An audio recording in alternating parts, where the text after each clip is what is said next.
Hello guys, मेरा नाम शंकर। तो चलिए आज की वीडियो को शुरू करते हैं। आज की वीडियो में हम सीखेंगे इसके बारे में।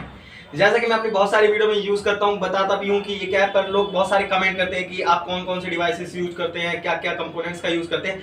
तो शुरुआत करते हैं इससे। ये है आर्डिनो, एक माइक्रो कंट्रोलर। जो कोई हम जानते हैं माइक्रो कंट्रोलर का क्या काम होता है कि किसी भी सामान को ऑपरेट करवाना। तो ये एक माइक्रो कंट्रोलर है जो कि सस्ता आता है और इसे कहते हैं आर्डिनो।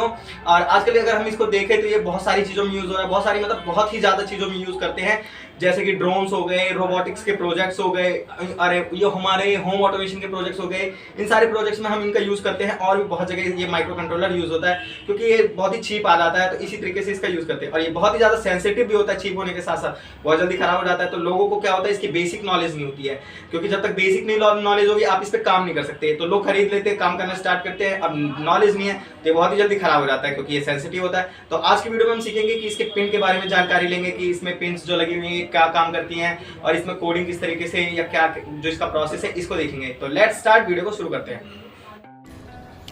तो फ्रेंड्स देखिए, ये हमारा आर्डिनो, देखिए ये कुछ इस तरीके का दिख रहा है।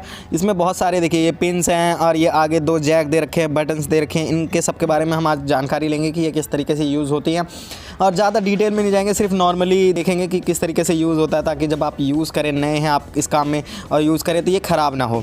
तो देखते हैं किस तरीके से ये यूज़ होता है। तो सबसे पहले देखिए हम देखेंगे ये बटन है सबसे पहले। तो इसे कहते हैं रीसेट बटन। अगर आप कोई प्रोग्राम चला रहे हैं या कुछ आपको रीसेट करना है तो इस बटन के थ्रू आप उसे रीसेट कर सकते हैं आर्डिनो को। तो ये है रीसेट बटन। देखिए इस तरीके से पुश करेंगे तो ये रीसेट हो जाता है। उसके बाद देखिए ये है जैक। ये है देखिए, यहाँ से आप अपने लैपटॉप को अपने इससे कनेक्ट कर सकते हैं और डाटा ट्रांसफ़र कर सकते हैं। मतलब आपने कोई कोड लगाया, कोड डालना है, बनाया है, उसको आपको इसमें अपलोड करना है तो आप यहाँ से इस जैक के थ्रू इसे अपलोड कर सकते हैं। उसके बाद देखिए ये है अडेप्टर का। यहाँ से आप 12 वोल्ट पावर सप्लाई देंगे तो ये आर्डिनो को 5 वोल्ट रिक्वायर्ड होती है, तो इसे 5 वोल्ट में कन्वर्ट कर लेता है। इसके बगल में देखिए ये लगा हुआ है कन्वर्टर, इसको ये क्या करता है, इसे कन्वर्ट कर देता है 5 वोल्ट में, क्योंकि इसे 5 वोल्ट रिक्वायर्ड होती है। यहाँ से अगर आप 12 वोल्ट देंगे तो आप इसकी पिन्स में 3 और 5 वोल्ट वाली पिन्स से इसमें से आउटपुट भी ले सकते हैं, 3 वोल्ट या 5 वोल्ट। और उसके यहाँ देखिए इसके बाद ये है पावर पिन्स। देखिए ये है इसका माइक्रो कंट्रोल का ब्रेन, मतलब आईसी, जिसका यूज़ करके ये सारे काम करता है। उसके बाद देखिए ये पिन्स में आते हैं। सबसे पहले ये है पावर की पिन। तो पावर पिन में जैसा कि आप देख पा रहे होंगे, देखिए VIN, 2 ग्राउंड पिन है, 5 वोल्ट है, 3 वोल्ट है। तो इनका क्या यूज़ होता है, देखिए VIN पिन से, तो देखिए VIN पिन से आप यहाँ से इनपुट दे सकते हैं आर्डिनो को, क्योंकि आप आर्डिनो को 2 जगह से इनपुट दे सकते हैं। एक तो जो जैक है वहाँ से भी दे सकते हैं और यहाँ से भी इनपुट दे सकते हैं आर्डिनो को। तो यहाँ से देने के लिए आपको वोल्टेज बस पता होना चाहिए।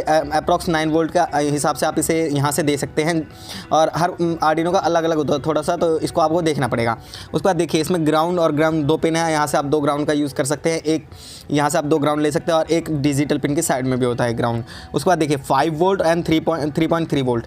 5 वोल्ट आप आउटपुट ले सकते हैं इससे, और 3.3 वोल्ट की अगर कोई चीज़ आपको चलानी है उसमें 3.3 वोल्ट चाहिए, कोई आपका सेंसर है या कोई और चीज़ है, तो इस टाइप की चीज़ें आप यहाँ से इस पर इनपुट लेके चला सकते हैं। उसके बाद देखिए ये है हमारी एनालॉग पिंस। इनका एनालॉग पिंस का क्या यूज़ होता है, जैसे आपका कोई सेंसर है कि सॉइल सेंसर है या कोई और सेंसर है, उसका यूज़ करना है आपको, तो वहाँ पे आप उसको एनालॉग सिग्नल्स के लिए इससे कनेक्ट कर सकते हैं।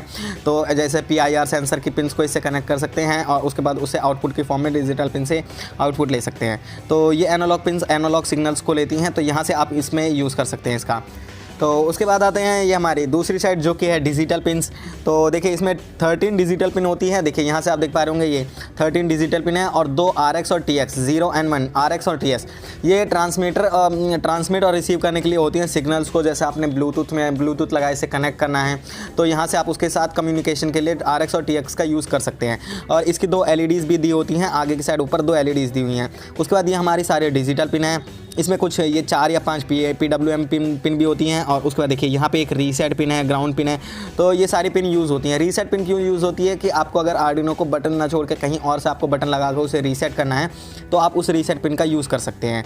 तो ये इसका रीसेट पिन का फंक्शन होता है। बाकी इसमें ये डिजिटल पिन है, इनका क्या यूज़ होता है, आप कोई भी इनपुट दे के इससे और आउटपुट ले सकते हैं। जैसे आपने प्रोग्रामिंग में कोई LED को जलाना है किसी पिन से, तो यहाँ से आप उस LED को डिजिटल पिन में कनेक्ट कर दीजिए, उसके पॉजिटिव को, और उस तरीके से ऑपरेट कर सकते हैं उसे। तो ये बहुत ही ईजिली हो जाता है। आपको बस थोड़ा सा ध्यान रखना रहता है कि आपको बस ये आर्डिनो ज़्यादातर इस वजह से ख़राब होता है क्योंकि हम पिन में दिक्कत कर देते हैं कि हमने पिन को अलग तरीके से कनेक्शन कर दिया, ये 2 पिन आपस में हमने टच कर दी हैं, पॉजिटिव और नेगेटिव, इस तरीके से इसके ये सर्किट जो होता है बहुत ही जल्दी ख़राब हो जाता है। और ये अगर आपको सोल्डरिंग करनी है इसमें, जैसे आप वायर में जंपर वायर नहीं अटैच करके सोल्डरिंग करना चाहते हैं तो बहुत ही ध्यान से करना रहता है क्योंकि इसकी जो ये बहुत ही ज़्यादा सेंसिटिव होता है, हल्की सी उस पर ही वोल्टेज पे ख़राब हो जाता है। तो इसीलिए आपको ध्यान रखना रहता है कि ज़्यादा पावर सप्लाई इसको ना दें और ज़्यादा कुछ इसके साथ वैसा ना करें और नॉर्मली ही एकदम यूज़ करें क्योंकि आजकल ये हर चीज़ में यूज़ हो रहा है, चाहे वो ड्रोन्स हो, रोबोटिक्स हो या कोई भी चीज़ बनानी हो, आप इसमें ये माइक्रो कंट्रोलर का सबसे सस्ता आता है, ये इसका यूज़ करके आप उसे काम को कर सकते हैं।